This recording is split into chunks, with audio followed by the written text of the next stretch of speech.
10 times Gladys Boss Shollei shocked Kenyan politics. I'm Gladys Boss Shollei. I'm a mother, I'm a wife, and I'm a farmer too, but also a lawyer by profession. And currently, woman county representative in Uasin Gishu County. 10 most controversial political moments. 10. Defending judiciary reforms as Chief Registrar.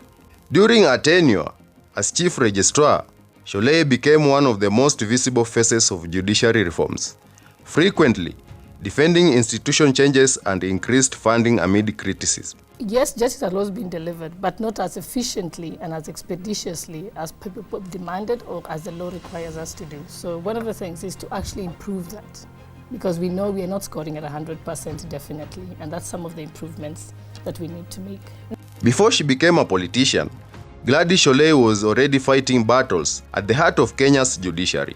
I explained to them that when I was at the Electoral Commission, I was involved in election operations, voter registration, and voter education. And then procurement, finance, and human resources fell under the CEO. So I only had 2 directors under me. And they did show me some documentation, and I did 2 of them, I confirmed that I did sign them, which I signed on behalf of the CEO when he was out of the country. 9. A dramatic exit from the judiciary. A removal from office sparked nationwide debates and divided opinion among legal experts, politicians, and the public. This moment transformed her from administrator to a national political figure. And after in-depth interrogation of all issues, it is the unanimous resolution of the Commission that the Chief Registrar of the Judiciary is hereby removed from office with immediate effect for 1. Incompetence, 2. Misbehavior, 3. Violations of prescribed code of conduct for judicial officers, 4. Violation of Chapter 6 and Article 232 of the Constitution of Kenya. 8. Taking her fight to the courts. Rather than disappearing after her dismissal, she launched legal challenges that kept her in the nationwide spotlight for years. Most careers end after such a fall. Ours was only beginning. That I'm 2 years ahead of them, because I did find out the information from the serious fraud. I carried out my own investigation 2 years ago. They're 2 years late. And that's why one wonders why it would take them 2 years to start the investigation. It doesn't mean that they have to wait for the case in London to be over for them to start investigating. 7. Her entry into politics. Many doubted whether voters will trust her after years of controversy. Her victory surprised critics and marked a major comeback. Nataka kusema leo ile kazi naomba watu yangu munishike na muniandike kazi. Sio kazi nimeandikwa kule Nairobi na Mutunga. Hii ni kazi nataka nyinyi watu wangu hapa wa Uasin Gishu County muniandike kazi. Na ile kazi mtanifukuza peke yenu, sio kwa porojo, lakini kwa kama nimekosa kufanya ile kazi nimewaahidi leo. 6. Strong parliamentary exchanges on corruption. Shollei has repeatedly called for accountability in public institutions and often takes firm position during parliamentary debates involving public resources and governance. Media that our teams have been wearing knockoff uniforms. That is fake Adidas, fake Nikes, and fake uniforms. And it's a known fact. So we want to ask, how much do they spend on the fake uniforms, which are most likely from River Road? And Honorable Speaker, so that I don't have to get up again on this issue, for the Talenta app, which was launched by the head of state, it is here. Again, there is no app that exists. What the president launched does not exist at all. We'd like to know, does Talenta Hela exist? Ama ni Talenta Hewa?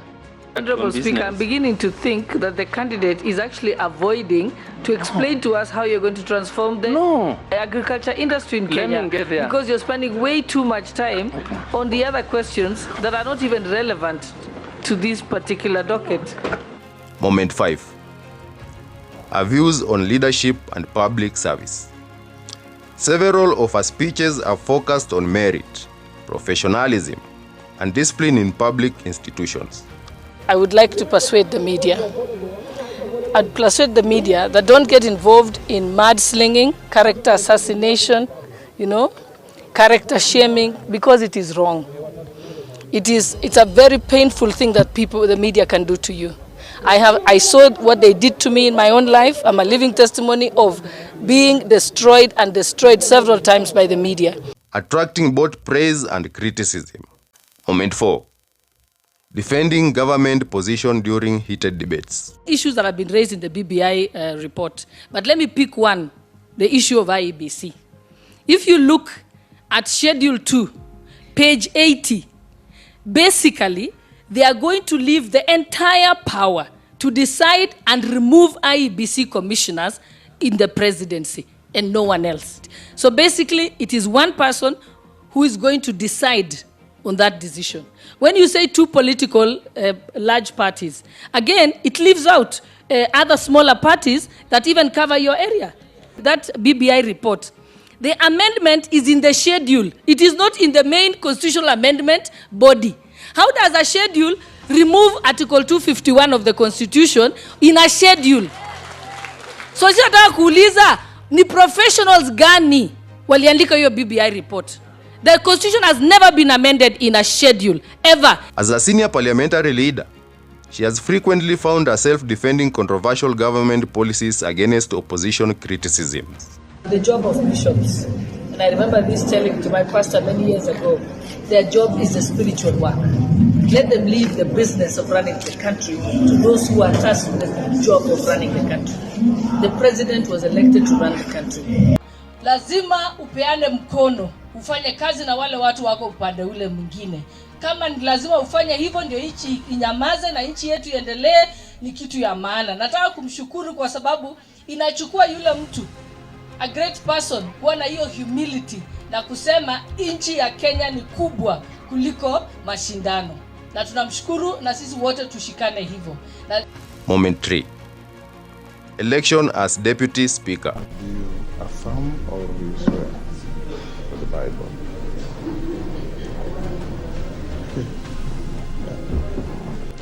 I, Gladys Boss, having been elected as Deputy Speaker of the National Assembly, do swear in the name of the Almighty God that I will bear true faith and allegiance to the people and the Republic of Kenya, that I will faithfully and conscientiously discharge my duties as Deputy Speaker of the National Assembly, that I will obey, respect, uphold, preserve, protect, and defend this Constitution of the Republic of Kenya, and that I will do to all manner of persons in accordance with this Constitution of Kenya and the laws and conventions of Parliament without fear or favor, affection or ill will. So help me God.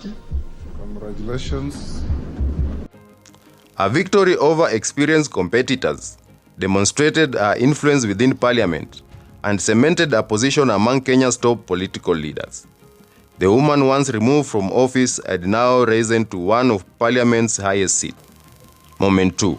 Our most viral parliamentary confrontations. Over the years, Shollei has become known for sharp responses during parliamentary exchanges, often dominating headlines and social media discussions. Moment 1. The remarkable comeback story. From academic struggles, to a lawyer, to judiciary boss, to public controversy, to court battles, and to deputy speaker. This remains a most powerful political story. Whether you admire her or criticize her, one thing is undeniable. Gladys Boss Shollei has built one of the most remarkable comeback stories in Kenyan politics. They gave me 4 issues, which I have answered. All of them went through the tender committee. And remember, I do not sit on the tender committee. The law is very clear about that. I have already answered each of them. When they say, yes, I do understand, but Mavoko, the current Chief Registrar, went there dramatically with all of you present and told you, look, there's no court, because somebody stole. But had she bothered to look at her file for 5 minutes, she would have noticed that that court, the site was varied with the authority of the Public Procurement Oversight Authority. And it moved to Runyanjes, where there is in fact a court as we speak today. It has been 19 months of allegation after allegation, yet no investigation was being done. And then suddenly, I find myself in a list for things I've never been told about. And there you have it. 10 moments that helped shape the political journey of Gladys Boss Shollei, a woman who has been praised, criticized, challenged, and tested, yet continues to remain one of the most influential voices in Kenya's political landscape. From the corridors of the judiciary to the floor of parliament, from controversy and courtroom battles to becoming Deputy Speaker of the National Assembly, her story remains one of the most fascinating political journeys in modern Kenya. But now, I want to hear from you. Which of these moments surprised you the most? Do you believe Gladys Boss Shollei is one of the Kenya's greatest political comeback stories? Or do you think her legacy is still a subject of debate? Let me know in the comments below. If you enjoyed this documentary, don't forget to like this video, subscribe to the channel, and turn on notification so you never miss our deep dive into the lives, controversies, triumphs, and untold stories of Kenya's most influential figures. Share this video with your family, friends, and fellow lovers of Kenyan politics. Thank you for watching. Until next time, stay informed, stay curious, and remember, every leader has a story. Every story has another side. And here at Life as It Is Diaries, we bring you both. It has been yours truly and truly, Jayuga. And Life as It Is Diaries continues. In our discussion tonight. So, kabla hiyo, bora